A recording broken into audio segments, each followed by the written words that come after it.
आज हम आपके ईवीएस के चैप्टर का जो चैप्टर नंबर 2 है उसमें जो फ्लोरा और फौना है उसमें फ्लोरा टॉपिक को डिस्कस करते हुए हम देखेंगे।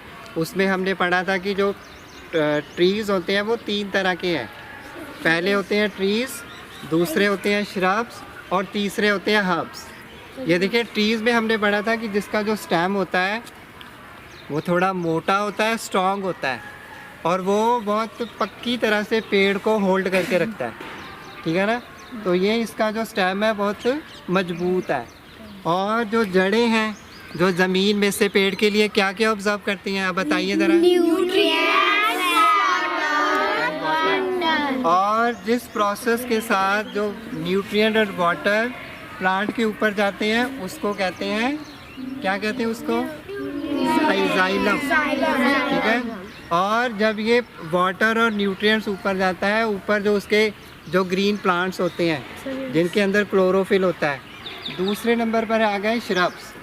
आप देख रहे हैं कि ये ट्रीज इतना ऊंचा गया और जो श्रब्स हैं उससे कम ऊंचाई वाले पेड़ हैं।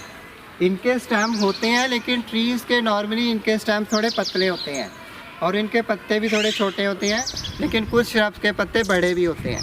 जैसे ये ज़मीन पर घास लगी है, जहाँ छोटे तुलसी का प्लांट होता है, जहाँ मिंट होता है, जहाँ कोरिएंडर के प्लांट्स होते हैं, जहाँ और अपने आसपास जितने भी आप छोटे प्लांट देखते हो जो बहुत ज़मीन से 4-5 फीट तक ज़्यादा जाते हैं, वो होते हैं herbs.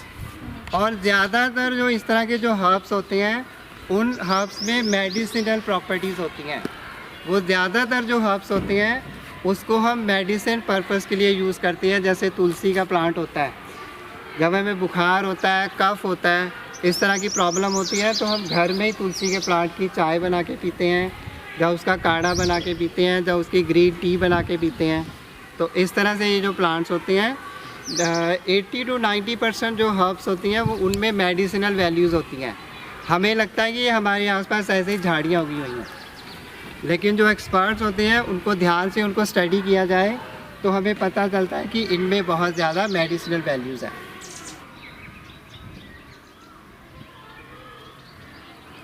The students of grade 4th of Pioneer International Public School are going to plant a tree in their playground. Let's start, students.